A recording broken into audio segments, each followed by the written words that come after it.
Let's start with importing some static meshes as a test. Open Importer UI. Import as static mesh. Select relevant category. Select the material type.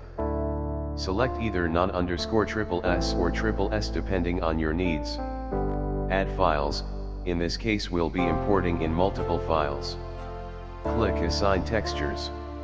For each file in the list, it will ask you to select its texture set. Select any one file of the texture set will do.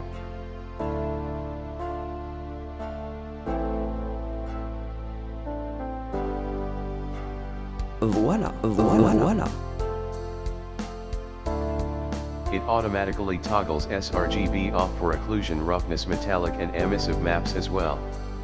In the event of any missing texture maps, a placeholder texture will be created in its place, allowing you to replace them later on. Emissive intensity can be controlled in the generated material instances for both SSS and non_SSS materials. Now you are ready to start importing in your static meshes. Thanks for watching.